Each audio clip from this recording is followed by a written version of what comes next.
আজকে যে মূল আলোচনাটা আমি করব সেটা হচ্ছে যে স্টক মার্কেটে ইনভেস্টমেন্ট কেন করা উচিত। আমরা এরকম অনেক ক্ষেত্রেই শুনি যে অনেকেই গল্প করে বন্ধুবান্ধব রিলেটিভদের কাছ থেকে, তারা স্টকে ইনভেস্ট করে এবং আমরা মধ্যবিত্তদের মধ্যে একটা ভয়ও রয়েছে যে স্টক মার্কেটে ইনভেস্টিং নিয়ে। কারণ স্টক মার্কেট আমরা সবাই জানি যে খুব রিস্কি একটা জায়গা। সেখানে রিস্ক আর রিওয়ার্ড ম্যানেজমেন্টে হচ্ছে মেন। শুধু মানে অন্ধের মতো ইনভেস্ট করে গেলেই তো স্টক মার্কেটে, তাহলে তো সবাই, কেউ কাজ করতো না, কেউ চাকরি করতো না, কেউ ব্যবসা করতো না, প্রত্যেকে পুঁজি নিয়ে স্টক মার্কেটে ইনভেস্ট করতো আর তারা হয়তো কোটিপতি হয়ে যেত। তো তবুও বলা যায় যে লং টার্ম ইনভেস্টমেন্টের ক্ষেত্রে ক্যাপিটাল তৈরি করার জন্য, ধনসম্পদ তৈরি করার জন্য যেটা মূল দরকার সেটা হচ্ছে স্টক মার্কেট ইনভেস্টিং। এবং আমাদের মধ্যে এরকম ধারণা আছে যে স্টক মার্কেট ইনভেস্টিং আমরা কেন করব। আজকে আমি আপনাকে বেশ কিছু কারণ দেখাবো যে কারণে আমাদের স্টক মার্কেট ইনভেস্টিং অবশ্যই করা উচিত। তো চলুন শুরু করা যাক।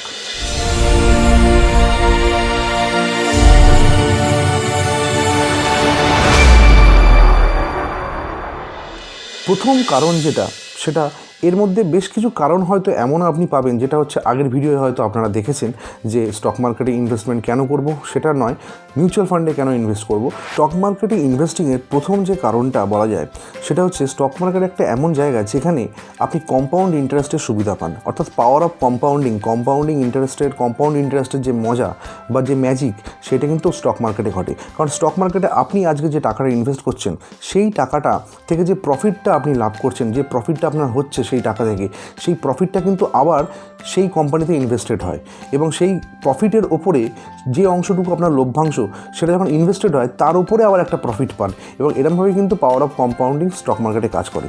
দ্বিতীয় যে কারণে হচ্ছে আপনার অবশ্যই স্টক মার্কেটে ইনভেস্ট করা উচিত, তার কারণ হচ্ছে স্টক মার্কেটের অ্যাভারেজ যে রিটার্নটা থাকে সেই রিটার্নটা যথেষ্ট আমাদের ইনফ্লেশন বা মূল্য বৃদ্ধিকে বিট করার জন্য। তার কারণ হচ্ছে এখনকার দিনে আমাদের মূল উদ্দেশ্যই কিন্তু টু বিট দ্য ইনফ্লেশন, যেটা আগের ভিডিওতেও আপনাকে বলেছি, তাই রিপিট করে বেশি আমি ভিডিও বাড়াবো না। তাও ছোট্ট একটা উদাহরণ দিই, যেমন ধরুন কলকাতার এমন বহু জায়গা বা অনেক শহরে আছে, শুধু কলকাতা নয়, বিভিন্ন শহরে বা বিভিন্ন গ্রামেও এরকম অনেক জায়গা আছে যে জায়গাগুলোতে ধরুন আজ থেকে 20 বছর আগে একটা দোকানের ভাড়া ছিল হয়তো 20 টাকা।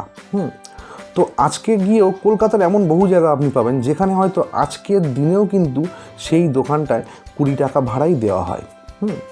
তো যে মূল বিষয়টা সেটা হচ্ছে বলার এইটা যে আজকে যদি আপনি একটা নতুন দোকান নিতে যান কলকাতার কোনো জায়গায়, কোনো একটা ভালো জায়গায়, সেখানে দেখবেন যে যেখানে ব্যবসা করা যাবে সেরকম একটা জায়গায় যদি আপনি দোকান নিতে যান, তাহলে প্রথমেই কিন্তু আপনাকে অন্তত কম করে আপনাকে ধরে রাখতে হবে যে 5 থেকে 6 হাজার টাকা। ধরে নিন যে জায়গায় 20 বছর আগে 20 টাকা ছিল সেই জায়গাটা কিন্তু আজকে কিন্তু দোকানের ভাড়া হচ্ছে 5 থেকে 6 হাজার টাকা।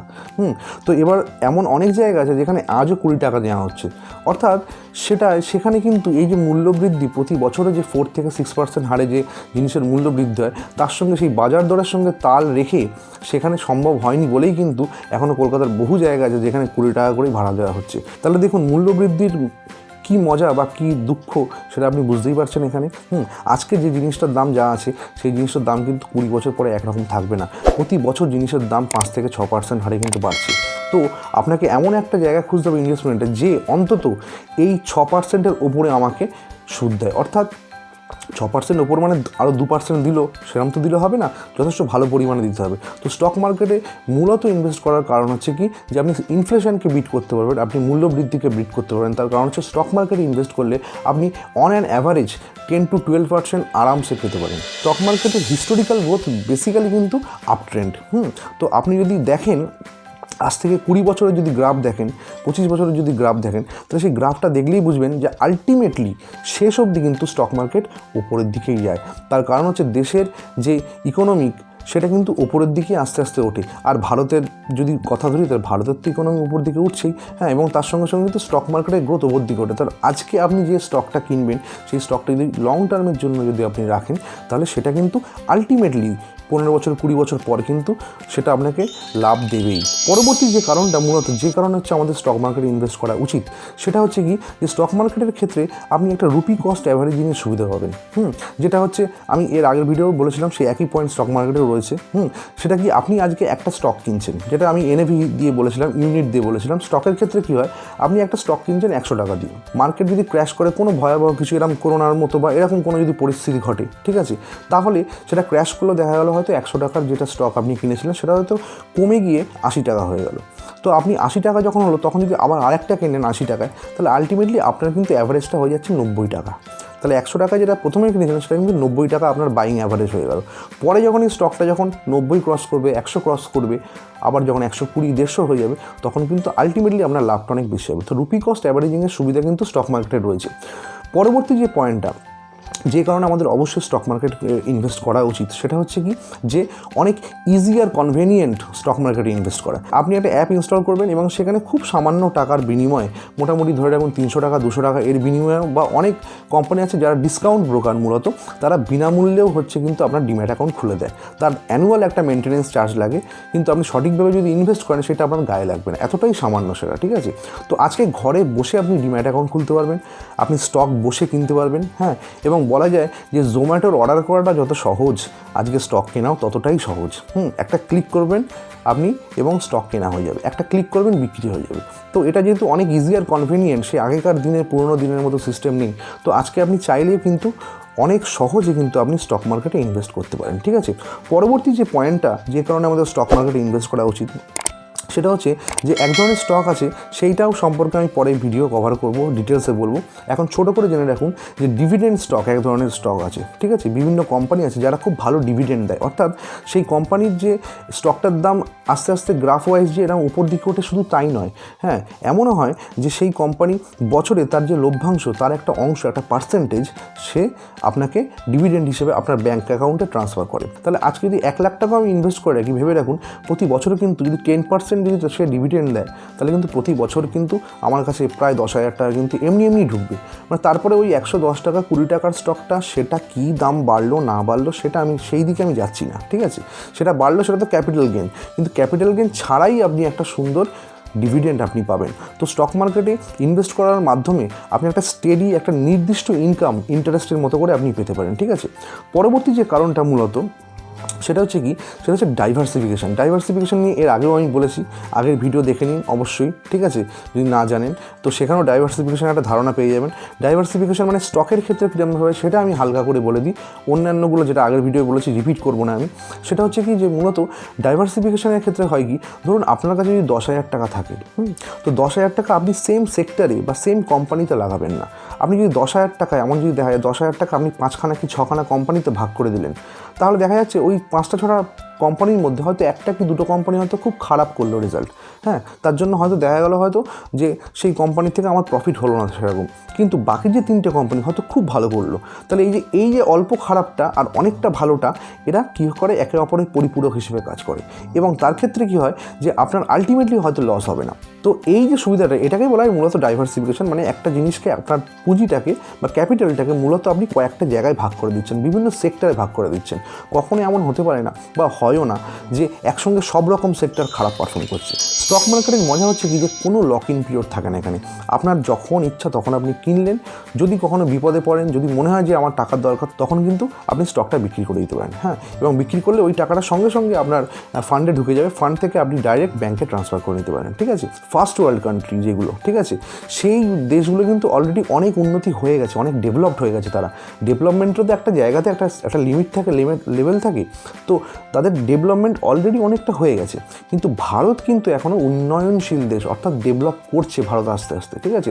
তো আজকে কিন্তু এখানে বিপুল সুযোগ আছে আপনার টাকা রোজগার করার স্টক মার্কেট ইনভেস্টের মাধ্যমে। কারণ স্টক মার্কেটে আপনি একটা কোম্পানিতে টাকা লাগাচ্ছেন, সেই কোম্পানির মধ্যে কিন্তু অনেকটা দূর যাওয়ার এখনও পোটেনশিয়াল আছে, সেটা কিন্তু তার আলটিমেট জায়গায় চলে গেছে এমন নয়।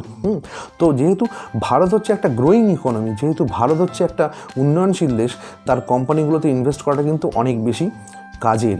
এবং এই কারণেই আপনারা যারা স্টক মার্কেট বা এইসবের খবর রাখেন না, তারা হয়তো জানেন না, এই কারণেই কিন্তু এবছরে রেকর্ড পরিমাণ এফআইআইয়ের ইনভেস্টমেন্ট হয়েছে ইন্ডিয়ায়। এফআইআই মানে হচ্ছে ফরেন যেগুলো ইনস্টিটিউশনাল ইনভেস্টার, তারা মানে বিদেশিরা কিন্তু প্রচুর পরিমাণে বিদেশ থেকে টাকা কিন্তু আমাদের ইন্ডিয়ান মার্কেটে ঢালা হয়েছে, কারণ তারা জানে যে ভারতের মধ্যে কী রকম পোটেনশিয়াল আছে। তো বিদেশের মানুষরা, বাইরের মানুষরা, তারা ইনভেস্টমেন্ট করে তারা লভ্যাংশ নিয়ে চলে যাচ্ছে, আর আমরা দেশের মানুষরা এখনও অবধি ঘুমিয়েই রয়েছি, এখনও অবধি ভয়েই রয়েছি যে স্টক মার্কেটে ইনভেস্ট করা যাবে না, বা দরকার নেই বাবা, আমার ওই 5% 6% আমি যা পাচ্ছি ফিক্স থেকে বা অন্য জায়গা থেকে সেটাই দরকার। এটাও দরকার সবই, আমি ফিক্সড ডিপোজিটও করতে পারবো, রেকারিংও করতে পারবো, কিন্তু তার পার্সেন্টেজ আছে। আপনার যে গোটা টাকাই ওই করবেন, তাহলে কোনো লাভ হবে না। আলটিমেটলি আপনি কিছু তৈরি করতে পারবেন না। একটা ছোট্ট উদাহরণ দিচ্ছি, সেটা হচ্ছে ধরে নিন আজকে আপনার কাছে রয়েছে 10,000 টাকা, ঠিক আছে? তো সেই 10,000 টাকাটা আপনি প্রথমে আলমারিতে রাখলেন, ঠিক আছে? আরও 10,000 টাকা আছে, আরও 10,000 টাকা আপনি কোথায় রাখলেন? আরও 10,000 টাকা আপনি রাখছেন ব্যাংকে, সেভিংস অ্যাকাউন্টে। এবার কি ঘটবে ঘটনাটা দেখুন। এই যে 10,000 টাকাটা, ইনফ্লেশন রেট যদি আমি 5 to 6% ধরি আমাদের দেশের, অর্থাৎ টাকার মূল্য কমছে, জিনিসের দাম বাড়ছে মানে টাকার মূল্য কমছে। আলমারিতে যে টাকাটা রাখছেন 10,000 টাকা, মোটামুটি 1 বছর পর গিয়ে যেটা দেখা যাচ্ছে, সেই টাকাটার মূল্য, সেই টাকাটা কতটা ভ্যালু হারাচ্ছে আপনি জানেন সেটা? আজকে 10,000 টাকা যদি আলমারিতে 1 বছর ধরে রেখে দেন, তাহলে 1 বছর পর গিয়ে যেটা দাঁড়াচ্ছে, সেটা কিন্তু 5 থেকে 6% তার ভ্যালু হারাচ্ছে। অর্থাৎ ধরে রাখুন যে সেটা মোটামুটি আপনার 5 থেকে 600 টাকা, মানে যে 10,000 টাকাটা আপনি রেখেছেন, ওটা 1 বছর পরে কিন্তু গিয়ে হয়ে গেল আসলে 9,600 টাকা। আরও 1 বছর রেখে দিলেন, ওটা কিন্তু আরও 400 থেকে 500 টাকা কমে গেল, অর্থাৎ 9,100 টাকা। তার মানে এরকমভাবে রাখতে রাখতে প্রতি বছর কিন্তু ওই 10,000 টাকাটা প্রায় 4 থেকে মোটামুটি 600 টাকা করে তার ভ্যালু হারাচ্ছে। তো এবার যদি আপনি সেভিংস অ্যাকাউন্টে রাখেন, সেখানে তো আপনি মোটামুটি ধরুন 3 থেকে 3.5% মোটামুটি পান, তার বেশি তো পাবেন না, ঠিক আছে? ইন্টারেস্ট অ্যানুয়ালি সেটা, ঠিক আছে? তো আপনি ভাবুন 10,000 টাকা যেটা রাখছেন, যদি 6% বা 5% যদি তার ইনফ্লেশন রেট হয়, তাহলে অ্যাকচুয়ালি কিন্তু আপনি প্রায় 1.5 থেকে 2% হারে আপনি টাকা হারাচ্ছেন বা ভ্যালু হারাচ্ছেন। অর্থাৎ সেভিংস অ্যাকাউন্টে 10,000 টাকা রাখলে আসলে বাজারের দর অনুযায়ী 1 বছর পর গিয়ে আপনার মনে হচ্ছে যে 1 বছর পর গিয়ে তো আমি ওই 10,000 টাকার ওপর 300-350 টাকা পাচ্ছি, কিন্তু তা নয়। ব্যাপারটা হচ্ছে 300-350 পেলেন, কিন্তু তখন কিন্তু বাজার দর 10,600 হয়ে গেছে বা 500 হয়ে গেছে। অর্থাৎ আপনার অ্যাকচুয়ালি যে লসটা হলো, সেটা হচ্ছে 150 থেকে 200 টাকা প্রতি বছর আপনার 10,000 টাকার ওপর কমছে। ওয়ারেন বাফেট একটা কথা বলেছিলেন যে যদি তুমি এমন কোনো পদ্ধতি বা এমন কোনো পথ না বের করতে পারো, যে পথে তুমি যখন ঘুমাবে তখনও তুমি টাকা বানাবে, অর্থাৎ টাকা বানাবে মানে টাকা রোজগার করবে বা ইউ উইল মেক মানি। তো এমন যদি কোনো পথ না বের করতে পারো যে যখন তুমি ঘুমাচ্ছ তখনও তোমার টাকা তৈরি হচ্ছে, তাহলে মনে রেখো, তুমি যতদিন বেঁচে থাকবে ততদিন তোমাকে টাকার জন্য কাজ করতে হবে।